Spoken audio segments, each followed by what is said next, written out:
Je n'ai certes pas été le premier à le dire, mais j'éprouve le besoin de le rappeler régulièrement. Oui, la psychanalyse est politique. Elle traverse tous les champs de la société, interrogeant aussi bien le social que le culturel, l'économique, la gouvernance, l'éducation. La psychopathologie ne saurait en conséquence se contenter de puiser ses cas cliniques dans le vivier des patients de chaque praticien. Elle va bien au-delà. Elle éclaire la psyché et les comportements de nombre de personnages publics et de situations de notre quotidien.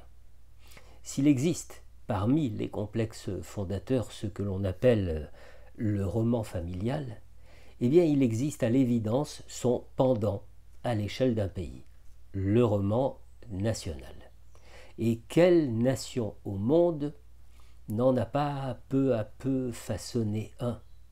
Le roman national, c'est en quelque sorte le flambeau qui donne à un pays, un peuple, une nation, sa lumière.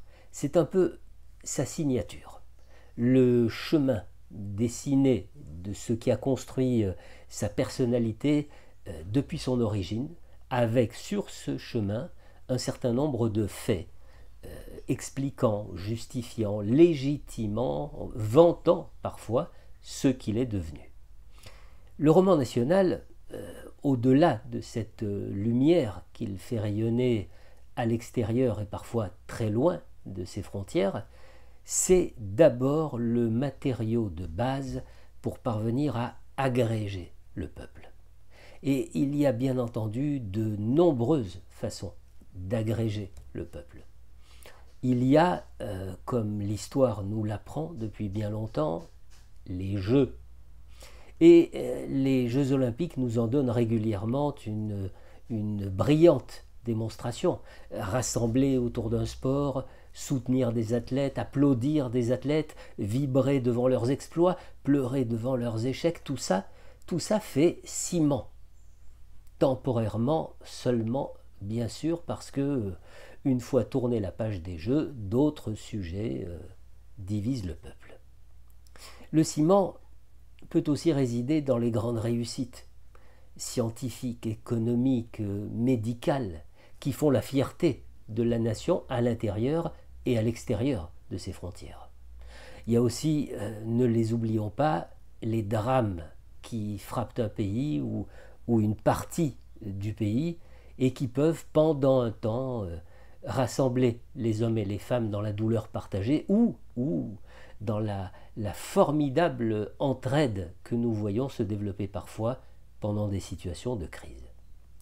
Il y a aussi, bien entendu, les croyances religieuses ou autres qui cimentent durablement les peuples, les sociétés, les nations. Enfin, il y a des périodes de l'histoire, des événements si puissants, si marquants, qu'ils deviennent comme des symboles traversant le temps et marquant d'une empreinte profonde les mémoires en même temps que les livres d'histoire.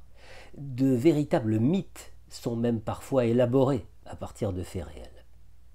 Seulement, lorsqu'un pays est pauvre en symboles, en fierté, en capacité de rassembler, lorsqu'il ne peut agréger qu'autour de drames partagés, autrement dit, lorsqu'il n'y a rien ou pas grand-chose pour faire peuple, pour faire nation, que se passe-t-il?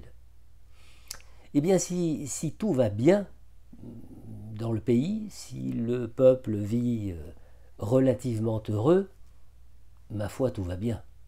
Mais si le pays connaît des difficultés, si le peuple souffre, si une menace pèse sur les gouvernants, dans ce cas, la meilleure façon de rassembler le peuple, c'est de désigner un adversaire commun. Et même au-delà d'un adversaire, de désigner un bouc émissaire responsable des difficultés du peuple et du pays. Ce mécanisme de projection ou d'extériorisation, lorsqu'il existe à l'échelle de l'individu, peut être utilisé de deux façons. Soit inconsciemment, et auquel cas il s'agit d'un de nos nombreux mécanismes de défense et le curseur peut évidemment se déplacer du plus bénin au plus pathologique. Il peut aussi être utilisé en toute conscience et devenir alors un puissant outil de manipulation. Est-il utile de préciser que lorsqu'il est utilisé à l'échelle d'un pays, il est difficile d'évoquer la possibilité que ce mécanisme soit inconscient. Les dirigeants du pays en question savent alors parfaitement ce qu'ils sont en train de faire et quel peut être le bénéfice qu'ils retirent de la chose.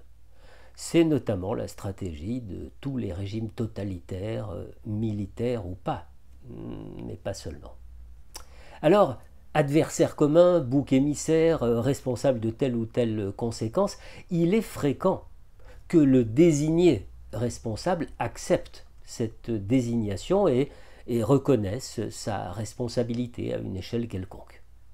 Lorsqu'il ne se contente pas de reconnaître sa part de responsabilité, mais qu'il s'achète en outre un fouet pour se flageller régulièrement en masochiste pur sucre, alors le pays accusateur a la possibilité de jouir d'une rente mémorielle pendant des décennies, voire des siècles. Confortés dans leur position de victime, les gouvernants aiguisent leur discours, ils le durcissent, ils rassemblent le peuple autour d'une haine partagée, évitant ainsi à celui-ci de regarder ailleurs que du côté de la corruption, de l'emprise et du misérabilisme. Et ma foi, tant que ça dure, eh bien ces régimes, ces systèmes ont de beaux jours devant eux.